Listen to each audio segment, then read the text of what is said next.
So I am so happy to be here today. Welcome to Wardrobe Wisdom. It's beautiful to have you back. And I've got the most gorgeous guest you are so going to enjoy today. Her name is Marlene Mier. So, hey, Marlene, how are you? Oh, Sarah, I'm so delighted to be with you today. This is such a wild and fun topic. It is wild, isn't it? It's It totally wild. is. It So is. let me give our audience who don't know you. Well, you're Charlottesville, is that right? You live in Yep. Virginia? In Virginia, USA. That is correct. Okay, beautiful. So, as a quick introduction to you, apart from being a complete superstar and one of my favorite people on this earth, you're that's true. You're a transformational life coach, a trainer, and a facilitator, and you create beautifully safe spaces for people to really discover their beautiful uniqueness in order to live a fully expressed life. Yeah. And I could say a lot more. I know that you have created like extraordinary online communities and with thousands and thousands of people. You are a master at holding space, and you seem to be able to open conversations for people to really be able to hold their own presence and to speak to you and the groups so honestly and so openly. And I know that because I've been a part of a lot of groups that you've held. And I think for me, that's one of the things that's so draws me, one, to the groups that you hold, but two, to you, because I don't see you just doing that and holding the space for others, but I see you doing that yourself. And Mm. I love the fact that you're so able to really, just say it as it is. And that's where I think our listeners are going to love the conversation that we're going to have today. So thank you so much for taking the time and being with me today. So where do we start, hey? Everywhere and anywhere. Let's just Okay, go. beautiful, Let's beautiful. start at the beginning. Yeah. I feel like singing The Sound of Music at the moment. A very good place to start. Okay, so in all, so you did a Wearing a Worth session. I think it was September or something last year, 2024. Maybe it was October. I actually Yeah. don't remember, but it was Yep. sometime around there. So we'll weave in and out those pieces so that our listeners get to understand how that was for you and what that opened for you as well, and how you allowed yourself to go from one point to another. Because it's really hard to describe except through someone's story and journey. But one of the things I really remember about our session and also about just our discussions and our discussion since then is I'd love to start with beauty Mm. because it was it's such a topic for everyone. And I'm actually really, I'm sad about where beauty has got to in this culture, and where for me it's become a very reductionist viewpoint of beauty, that we've got commercial enterprises telling us what beauty is, and it's not for our welfare, it's not for our gain as women, it's for the commercial gain of others. And I just watch people, really minimizing the connection with their own true beauty, and they outsource it to these ideas that aren't anywhere near, one, realistic, or two, true. So we've all got our own unique beauty, and we've all got our stories with beauty and where that originated. So I'm really curious, can you share with us what threads brought you to a place in beauty, especially before our session? Like, in your life, what was your relationship with beauty and being beautiful? Ooh.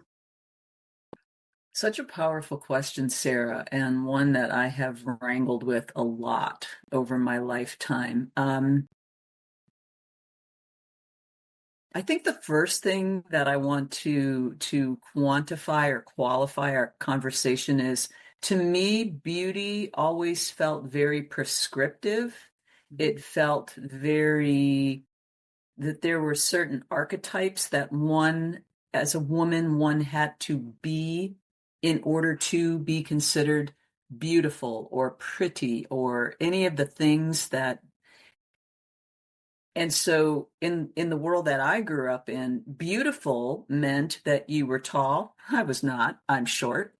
Beautiful meant you had really long, beautiful slender legs. Yeah, no. People say, "What's your body type?" I say, cement block. I mean, I've always been really fit. I'm very short. I'm very muscular. I'm very athletic, which, now is more in vogue than it ever was. But so to be tall, to be long-legged and thin, thin, thin, and to have big breasts and to have this hourglass figure and to have really long, beautiful, voluptuous hair. Well, I wasn't any of that. I was the complete antithesis of it. And then the other part of beauty, which ties into the femininity question, was you had to be really hyper feminine, like really prissy. Take a look at me. I am so not that. I am feminine, but I'm feminine in my own way. I have really worked very hard and long to embrace what that word actually means to me, because much like beauty, feminine and femininity have been so polluted by the narratives of the big business, the big beauty world, all the things. And yeah, that's where I started. Mm. So I'm curious, if you're okay, so you're in your 60s like me, right? Correct. Mhm. And so if we go back to when you grew up, because it sounds like what you're describing hasn't really changed since when you grew up. So I'm curious, like in your family upbringing, were those kind of standards also very prevalent? Oh my goodness, yes. I was never, ever girl enough Ah, for God. my mother in particular. But yeah, no. There was nothing that I could, there was nothing about me that was feminine or pretty or, God forbid, even beautiful. That just never entered into anything. And then juxtaposition that with, I had a brother that I was very close to and we looked a lot alike, right? And he was a year younger than me. And he grew up to be this classic, handsome, very talented, all the girls were in love with him, no matter what age they were. Everybody thought he was just beautiful. So imagine being this girl who already doesn't see herself, it sees herself as this outlier because I'm not feminine enough, I'm not pretty enough, I'm certainly not beautiful. Growing up next to this beautiful male figure that was exalted. And so, yeah, it was really weird, really strange, and really hard for me. Wow. It sounds it. Yeah, it sounds And he it. grew up to be he was a Calvin Klein underwear model in the early 80s. So, hello, sexy man. Yeah, God, oh, sexy man. I'm so curious to know with that.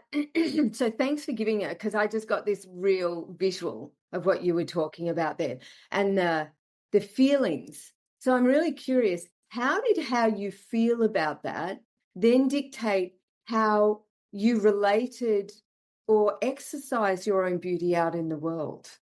What was your relationship like? So some people bury it, right? Because I hear this story quite a lot and everyone has a different response to it.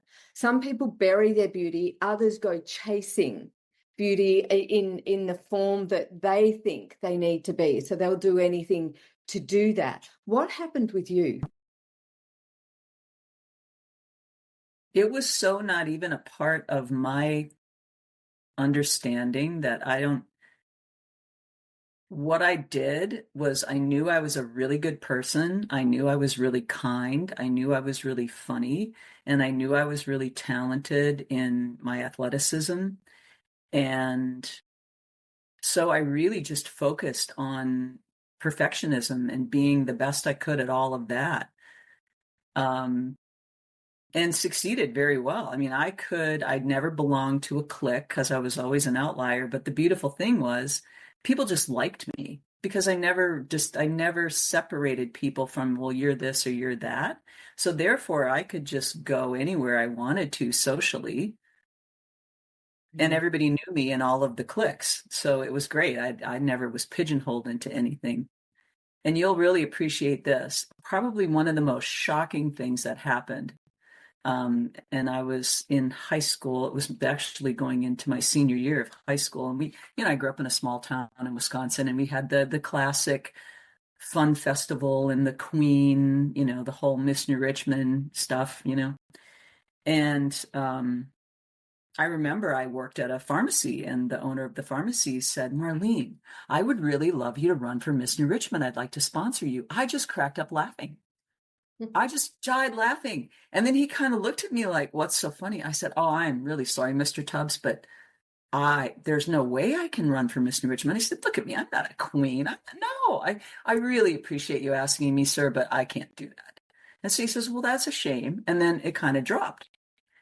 So I go home that night, and we're sitting at the dinner table, and our dinner table was very quiet. And so somebody says something about the day. I said, I had the funniest thing happen to me today.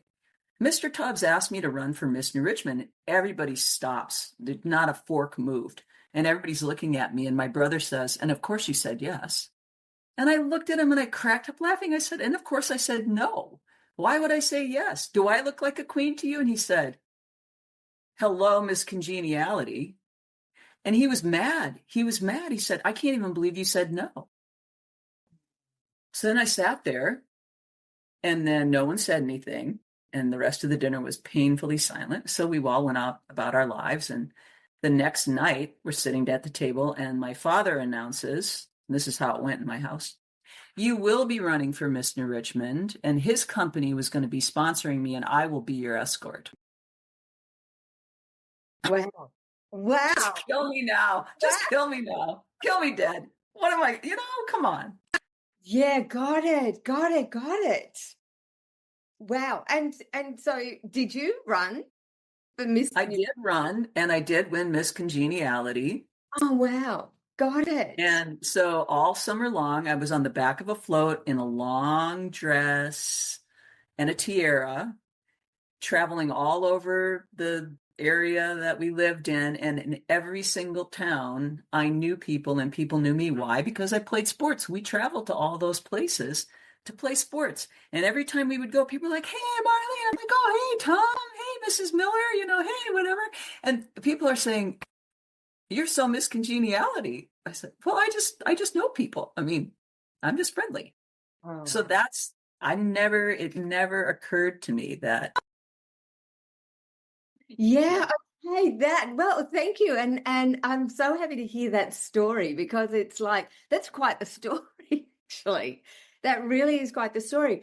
And I say that because I remember when we got together just before your session, you said to me something to the effect of, I'll probably get this wrong, right? But something to the effect of, I haven't placed beautiful and myself in the same, like they're not coupled.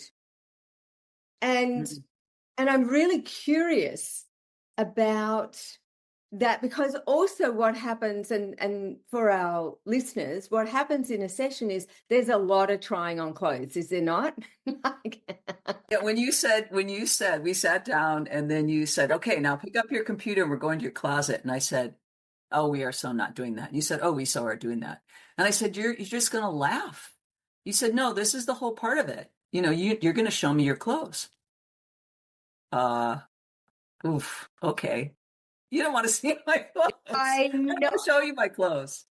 It was quite that. I remember that when I said to you, we're going to be trying on a lot, and it looked like terror in your face. I completely broke out in a full-bodied sweat, and I was completely my heart rate went to cardio zone, and no, we're not doing that. And oh yes, we are. And we did, and it turned out to be really quite fun, actually.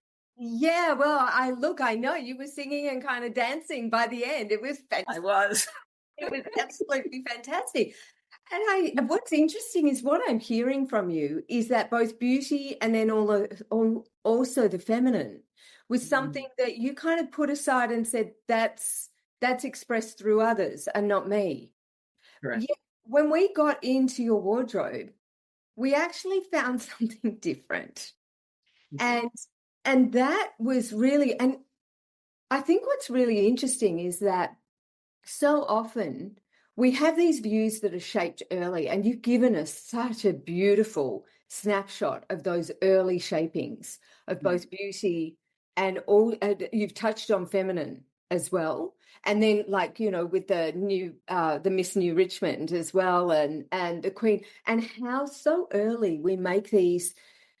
We have these views of what beauty should be and whether we fit into that, and of what feminine should be as well. And the thing is, feminine comes in so many different, like we have so many different archetypes within the feminine archetype, Mhm. and they're all worthy, and we actually embody them all somewhere within us. It's just that this society rewards and celebrates certain pieces of it, and then the other pieces are kind of like, you know, pushed to the side, which is, I think yeah, anyway, I don't agree with that. I think we're everything.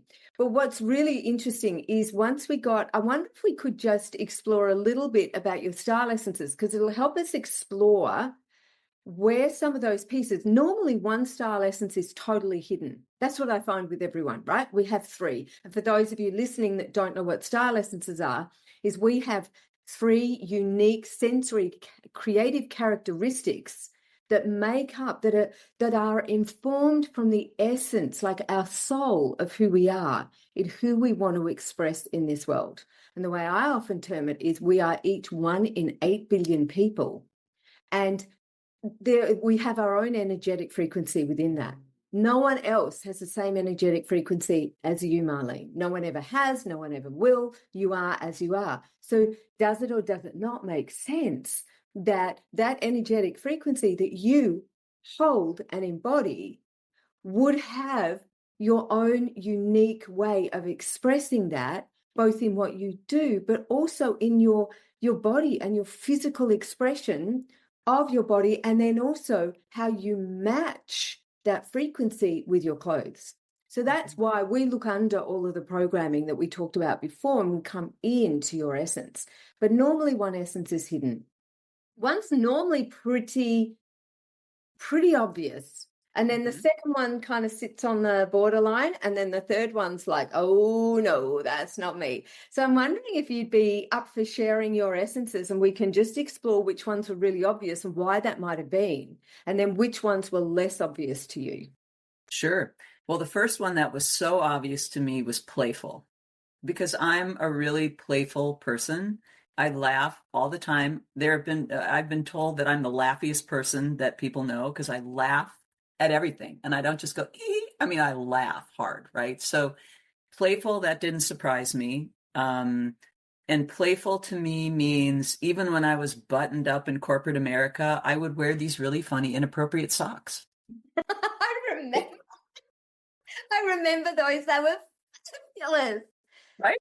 Fabulous. Yeah. Can you describe what an inappropriate sock looks like? Sure. So can I cuss? Of course you can.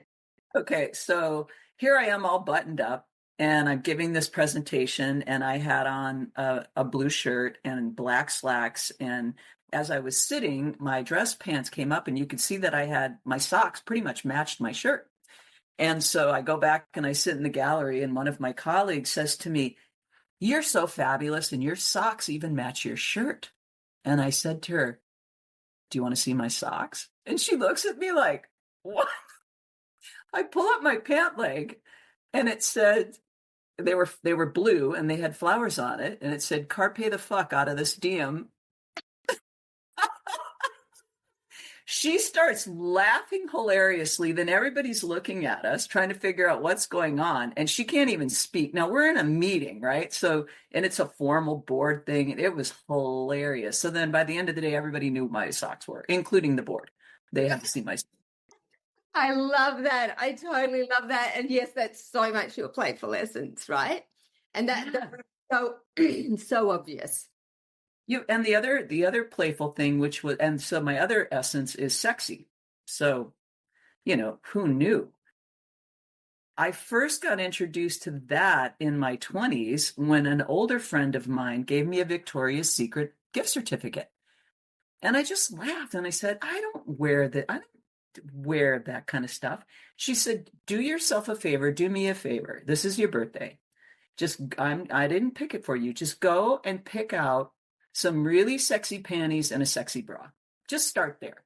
You don't have to do the negligee and the whole nine. Just do there. And I'm like, oh, all right. Right. Because I loved this person, and she was one of my, she was one of my elder women who kind of looked out for me. And well, don't you know that I don't go on Victoria's Secret and buy myself some damn fancy panties and a pretty bra? And as you do in wearing your worth, I put that on, and I'm like, damn, who are you? I mean, just who knew underwear could change the way that I saw my body, the way that I felt in my body, the way that I moved my body. Now, one wouldn't think you'd move your body and walk differently when you got sexy underwear on, but let me tell you what, I do to this day. How old were you then, Marlene? I was I was in my late 20s, early 30s. Got it. Got it. So what's so interesting about that is because, so you had a taste of that early. Mm. And then by the time we did our session, a lot of sexy had been buttoned down. Yeah. Mm-hmm. Because, and a lot of the or it was actually playing out more in your masculine than your feminine. Correct. Well, Yeah. and that was because so much of, again, if you go back, and it makes perfect sense there, because if you go back to how I identified showing up in the world and being seen and being appreciated and being acknowledged, even, it was because I was smart, I did good things, I created results. I was in a man's world trying to make my way as a woman, and I could bring the goods. So I'm all buttoned up in corporate America and doing the things and pushing Mm. to be seen as valuable, to be seen at all, but to be seen as valuable. And so I think that happens to a lot of women when we're so busy in a man's world trying to keep up and trying to prove that we're half as good as them, ironically. um you kind of lose some of that. Yeah, that's such a, and I remember that from my own journey as well. And we do. I think you've just summed that up so beautifully because we go and play more of our masculine. So we overplay our masculine. And I see it happening so much of the time. And even in this personal development world, we still got so many women playing their masculine and a lot of the language they use and not really understanding the full power of our feminine. Because when I ask women about what's the first word that comes to you when I say feminine, do you know what that is? For It's me? no, for the majority of women. Oh, Actually, what is yeah. it for you? But for you now, what is it when I say feminine? The first thing that comes to my mind is tender. Mm. Beautiful. Well, the majority of women, and pre-wearing your worth, when I say to them, what's the first word that comes up for you when I say feminine? The vast majority say weak. Ooh. I know. And it just, my heart just, oh, I can feel tears actually coming up into my eyes because when we are in the traditional business world, so much of the time what happens is we have to hide any of the feminine, what you talked about, the tenderness, right? And the sense of the feminine, our feminine sees things, we sense things, we have this beautiful sensitivity that we just know shit, right? That you don't know from your head, but you know from the senses in your body. Mhm. And unfortunately, what happens is we're told that, like, through either words, and it is quite often through words, but either through words or through the the feedback from our own actions, our own words, our own behavior, that the masculine in us, the pusher, the driver, the one that will stand and go head to head, and the aggressor is what's valued in work. Although women are called bitches for being aggressive rather than assertive, so we know all of those tricks as well. But it's like, what I'm hearing from you is that you kind of put the feminine aside. You went out and you went and used all of your attributes and used them in quite a masculine way because it worked. And it worked, and you got the rewards. So did I. And that's one of the issues. We get the rewards out in the world. However, at what cost? And I think that what was you said something important earlier. You said it goes underground. And my femininity was always still there. My feminine was still there. And I expressed that in my relationships. So anybody who knows me, knows, and I'm now much more comfortable with just being this incredibly emotionally sensitive human being. I mean, nobody in my younger years ever knew me to be as highly sensitive as I am. No one. Why? Because I was buttoned up and armored up, and because I would be weak then. If you saw that I was this really highly sensitive person who got my heart, hurt so easily, then I could not be in a boardroom and presenting data and closing sales and upping numbers and all of the things. I couldn't do it. Or so that's the duality of that whole thing. So I kept that for my private life. Okay, so you just said something that I'm super interested in. You said you couldn't do it, and I'm wondering, how do you, because we can take our feminine in to the Now I do it. now. So, okay, great. So can you explain now that you've reconnected and you're allowing her space? And I'm wondering whether sexy was part of that, because your essences are so freaking feminine. They're so fair, like graceful, sexy. They're very feminine. Yeah. So I'm curious, how do you now bring feminine into the workplace so that you are able to hold that integrated part of you, of the masculine holding the container for the feminine? The most beautiful thing about my career now, and for the last, I'm starting my fourth year in this particular role, and the work that I do in coaching and training and mentoring is all about being a loving witness.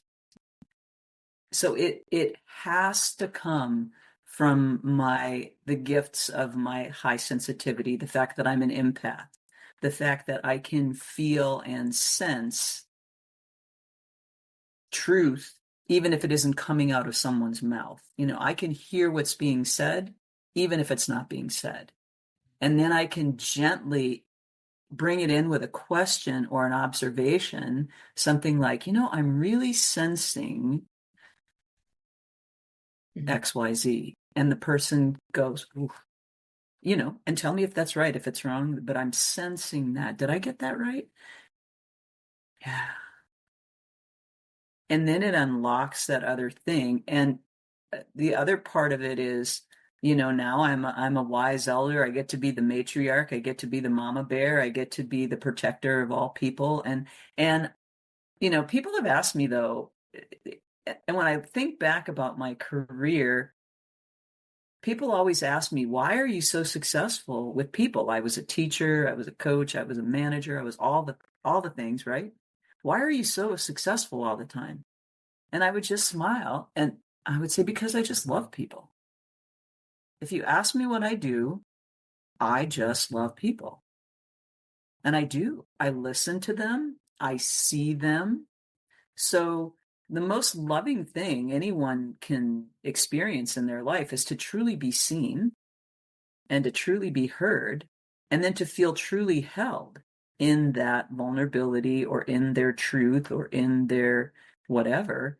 And that's what I get to do all day, every day. And now there's no difference between what I do and to get paid and what I do in my private life. As you know, you've become a friend of mine. So you get to witness that firsthand. There's no difference when I'm facilitating a circle. I tell you more as a friend, but that's because you've earned my trust. That's a whole other level. But I don't behave any differently. I don't show up any differently in those two places. I'm just me now. And that's a part of age and really understanding what a crocodile is and just to live your life and be fully expressed. And there is no other me. So why would I outsource that? That's beautiful. You said something to me the other day around aging. Mm, You said, I never revered aging except now that I'm in it. And that for me was just, I remember doing an Instagram post on it because it was just like, oof, I love that. And one of the things about aging, and if we take it in the beauty field, that really, it actually really deeply concerns me, is that when I was growing up, aging didn't really become a thing until, say, people started talking about it in my 40s. These days, there's women worrying about aging in their 20s. I know, ridiculous. And I just look and I go, wow, that, and that's the marketing machine Mhm. turned on, full pelt, aiming at whoever they can. Yeah, there are some, I haven't got the statistics with me, but some really shocking statistics about the percentage of tweens that talk about how they don't like their body. I wasn't thinking about my body when I was a tween. Like, Yeah, I was just, doing what I was doing. So we definitely are hitting a very different space. And I think as elder women, we really need to set this path for women to see. Because I don't know about you, but on my 60th birthday, I felt completely liberated. Like there was something that shifted for me, and I was like, I don't know, I just felt so much freer to be myself. And I think that we take aging and the whole way along, anti-aging as a saying to me is just, oh my gosh, it just really denigrates who we are and the beauty of this life. So anyway, that's my little piece around aging. Maybe we do another podcast on actual aging because we need the whole piece, I just feel like needs to be really unpacked. well, and if we go back to our conversation of today and we talk about the feminine and being a woman and aging, if you look at the different, I go back to the rules, right? I talked about rules. I didn't fit any of the rules, therefore I wasn't.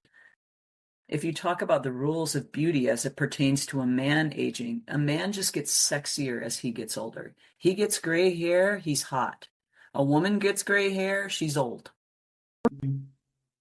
A man has wrinkles, oh, that's sexy because he's earned them. A woman has wrinkles, she better get a facelift. Where did you do Botox? You know?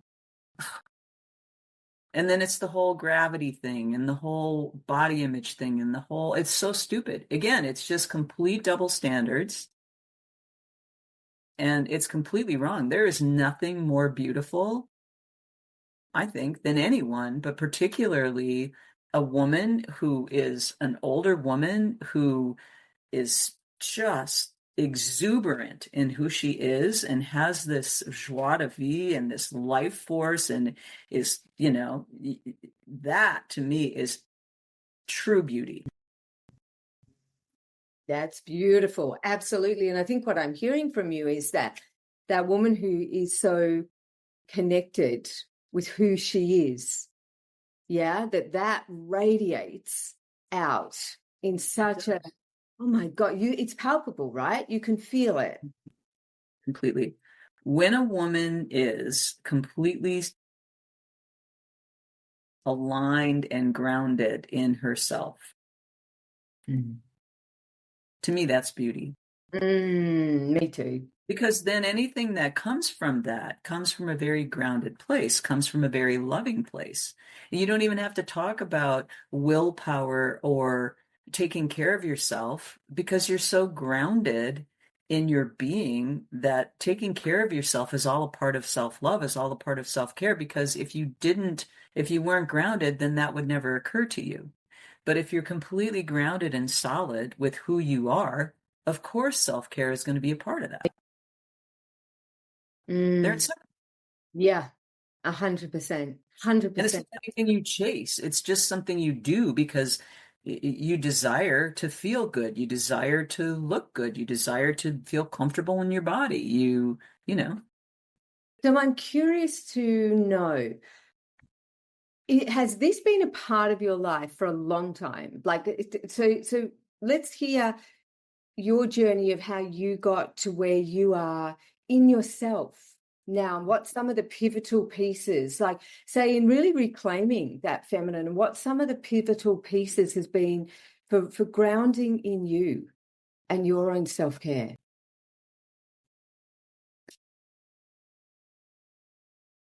That's such a good question. And what pops into my mind, sadly, is the first time I was actually externally validated and called beautiful by a man.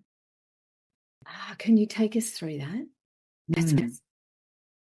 I was in my early 30s, and I was actually in a grocery store when I met him. I was just doing my thing, and I felt somebody was looking at me, and I turned around. Here's this beautiful man standing there with this huge smile on his face, just looking at me in complete adoration.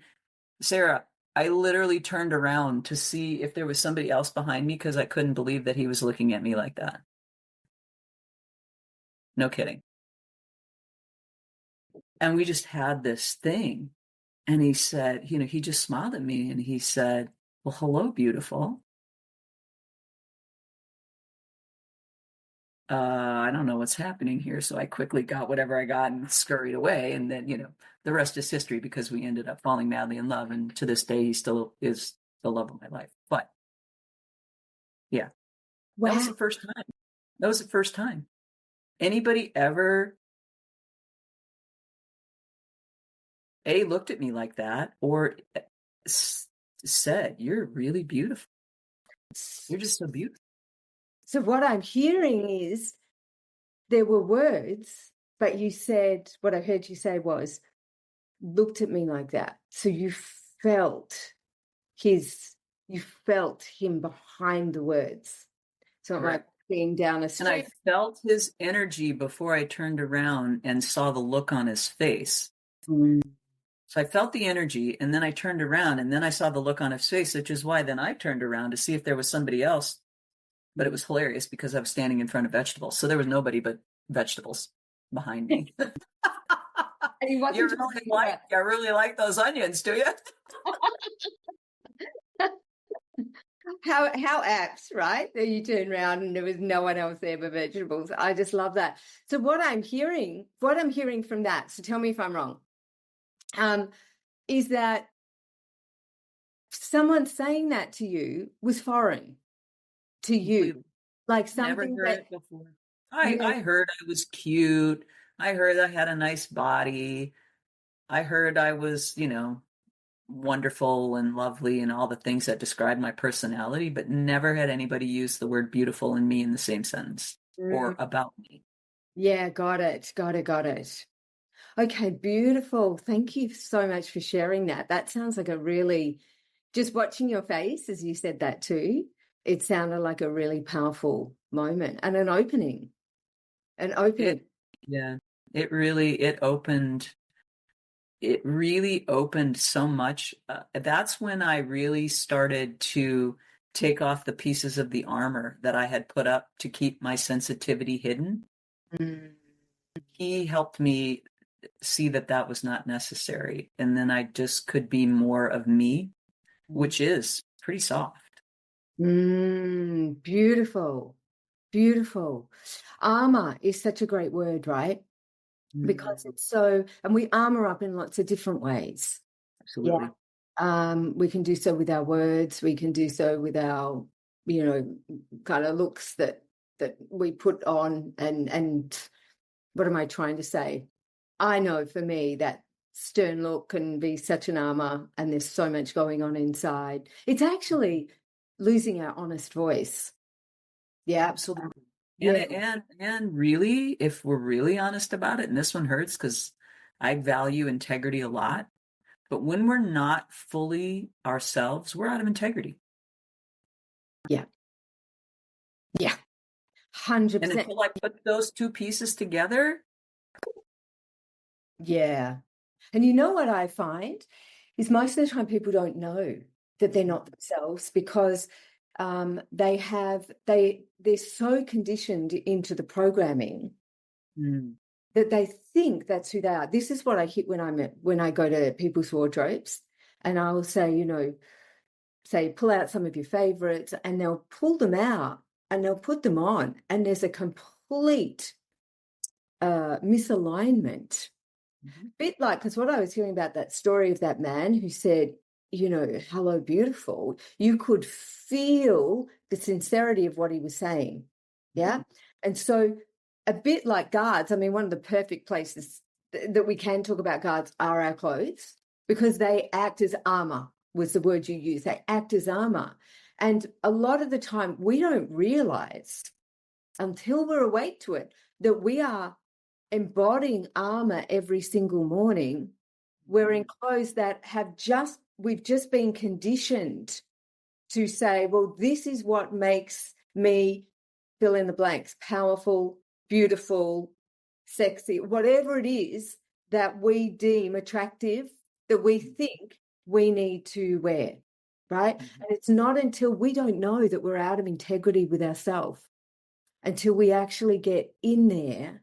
It's a bit like we talk about your graceful essence, which was the one that was hidden. so hidden.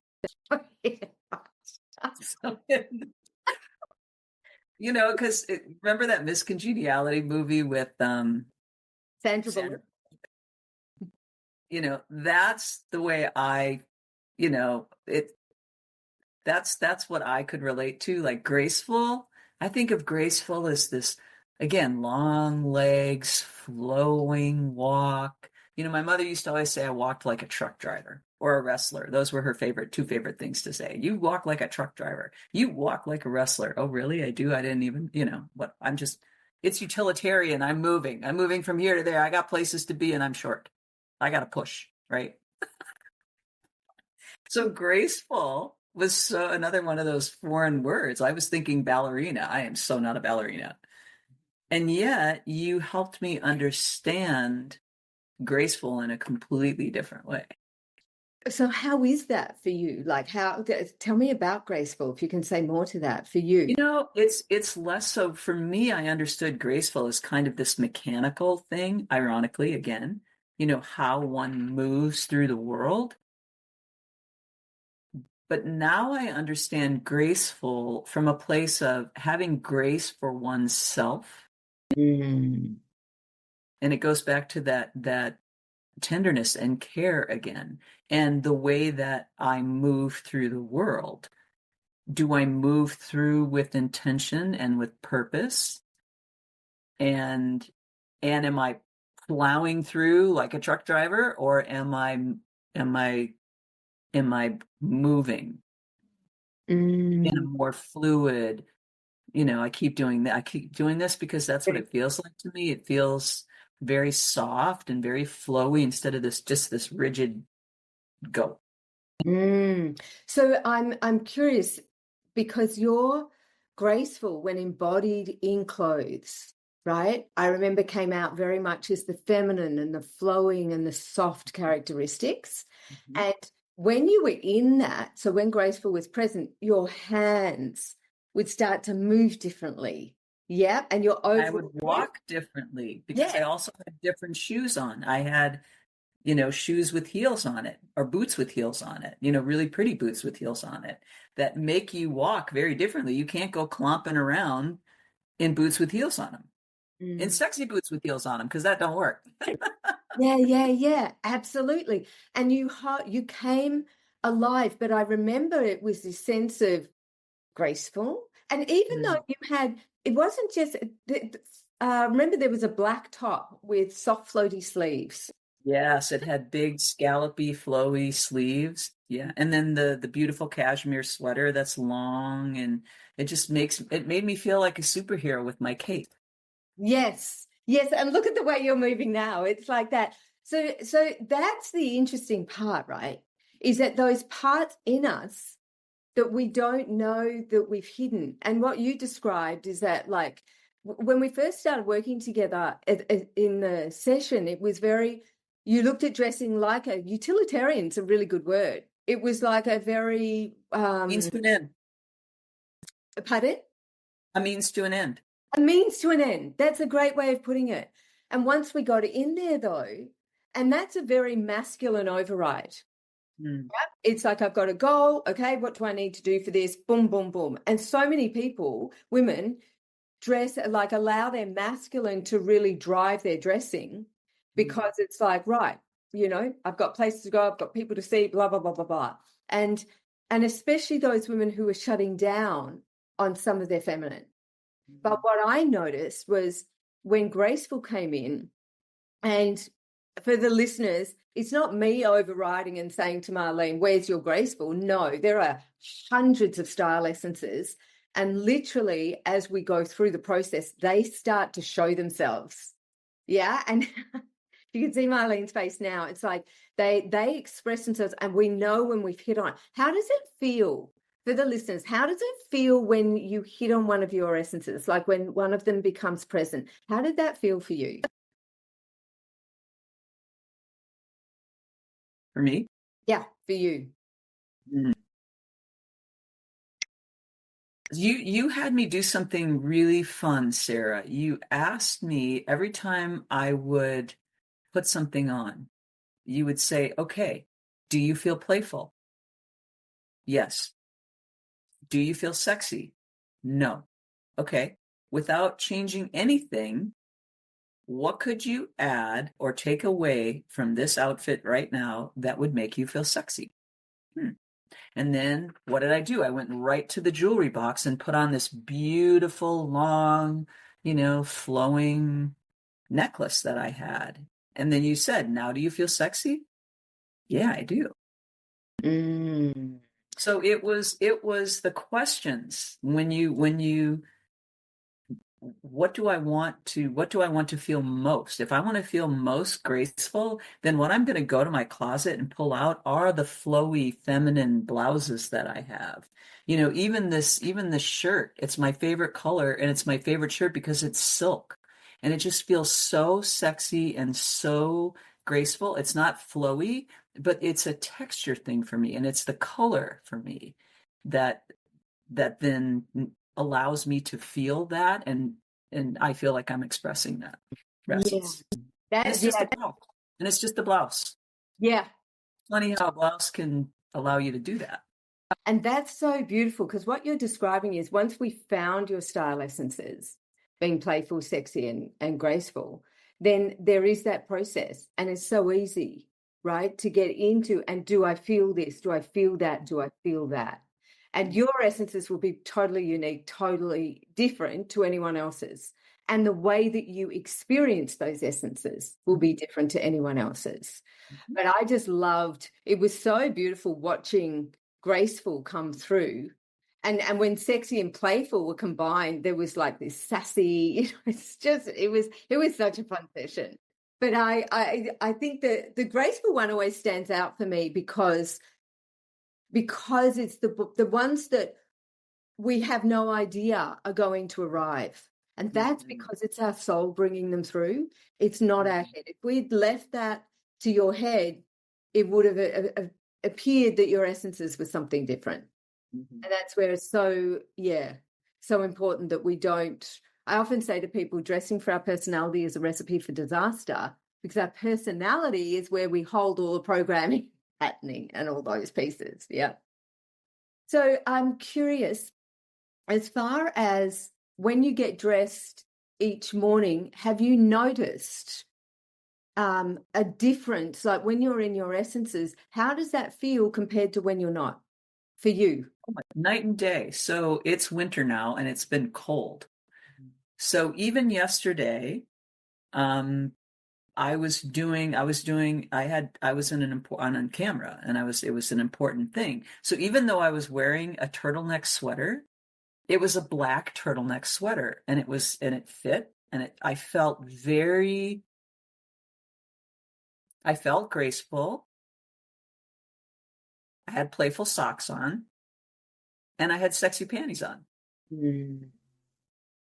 Yeah, got it. So I did the trifecta because I wanted to feel completely embodied in myself to then present myself that way on camera for, several hours at a time with some big audiences. So that's Mm. how it works for me.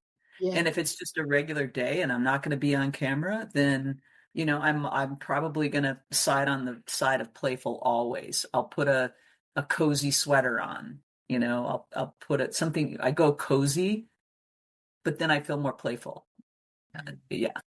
Got it, got it, got it. So I'm curious, the integrity part, because that you brought up a really great point on that.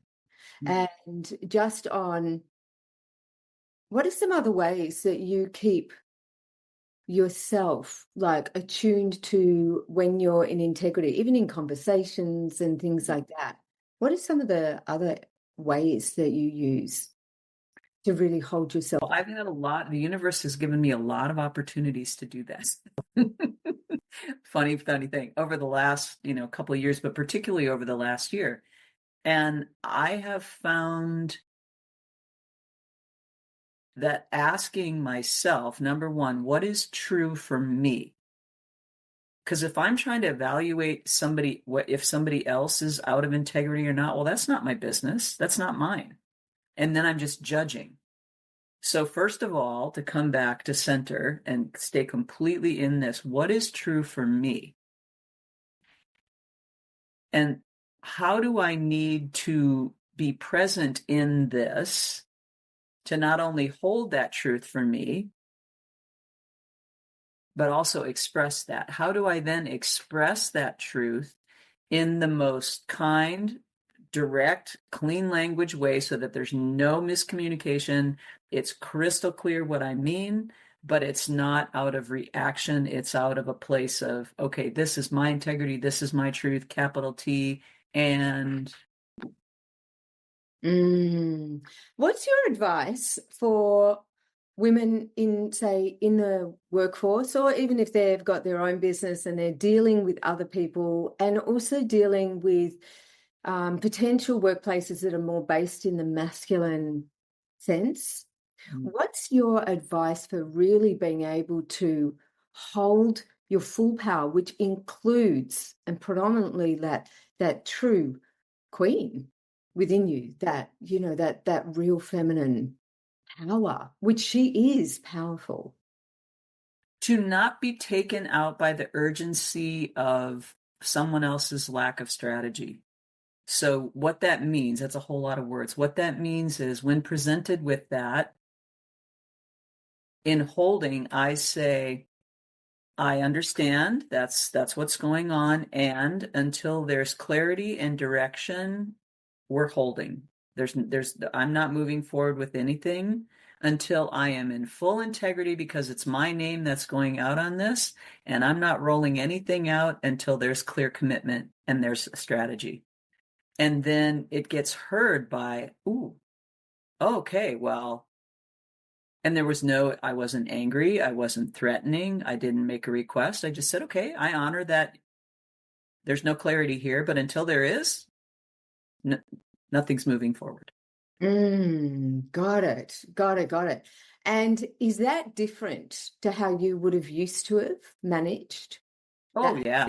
Good grief. Before, years ago, I would have been really upset and I would have probably argued to try to assert myself and to say, well, you don't understand. Not a good idea because that's really disrespectful and I don't want to be disrespectful. No, yeah, and try to the old argument, right? You've got your flag in the sand and I got my flag in the sand and we're just going to keep firing at each other and there's never going to be a resolution. So in that I can say, I understand and respect the fact that that's where you are, and this is where I am. And until we can come to an agreement and it's clear and concise and it works, then we're just going to stay right here. Mm. So I avoided conflict, I avoided anger, I avoided reaction, I avoided a whole lot of drama. It's so amazing. That's beautiful. That's beautiful. And you just brought something up for me for when you said I avoided conflict. And people often will talk about, I avoid conflict as though it's a bad thing. But I guess if you're in your integrity and really standing strong in yourself, what I'm hearing is what you did was you held the space to allow the other person to be where they were and deliver what they were delivering, and you to be able to receive that. And you also gave yourself permission to deliver what was truth for you without it being like a reflection or an attack on someone else. Right. So it's just you just held that and held both pieces in that one container, and then allowed the resolve to work itself out. And to not make anybody wrong. Before I probably would have said, well, no, that's wrong. We can't do that. I'm not doing that. And then I would have, I'm not doing that.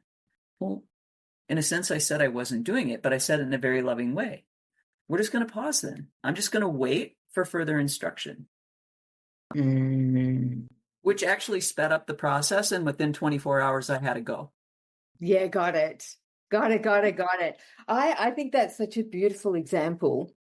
And one that It really is. yeah, it Because is. it's so easy to understand how it could have gone and how it went. And I had a world of how it went before, Yeah. with me getting all mad and me being hurt and me making up a story about it, all the things. Ugh, I'm so tired of that. I'm just not going to do it anymore. I'm just not. It's such a lovely example of how you held the structure of the masculine. I always say our masculine's there to hold a container for our feminine, but not to contain her. And what I'm hearing is you held this structure for it, and then you came in and you allowed that true power of the feminine, which actually her true power is in collaboration. I mean, yes, stand and hold boundaries and all of that, but the masculine power is power over. The feminine power is power with. And what I was hearing was you allowed both pieces to be with each other, but you still held that ground as to what was appropriate for you. Did I get that right? Absolutely. Mm-hmm. That's so powerful. And I love that. That's really, really powerful and such a beautiful example of how bringing the feminine into all areas of our life is so much more powerful than pretending that she's weak and that she's something to leave for our relationships or to leave for our parenting or whatever that is. But that she's, there's a really beautiful way to be with her and allow her to infiltrate every part of our life. Well, on that note, I think we might wrap because I can't think of a better note than that to actually wrap. So thank you so much for your time, your energy, and your wisdom. You are such a freaking wise soul. And I'm so, so happy that I get to journey in this lifetime with you. I'm just, yeah. So thank you for joining me. Likewise, Sarah. Likewise. My pleasure and my honor. Thank you for asking me to have this conversation with you. It's been a really, what you do is so, it's a surprise because again, the first time I ever heard of it, I thought about it from that categorical beauty thing. And then when I actually got to experience the deeper meaning of it all, it changed everything for me. So what you're doing is really, really important work, and it's all healing. As I like to say, all doors are good as long as they lead to the basement. Who cares which one you take? And if it's as simple and as complex as what you choose to adorn your body with in order to feel more yourself and embody that, well then dress on. Dress on. I love that. Thank you so much. Thank you, love. Thank Bye you. for now.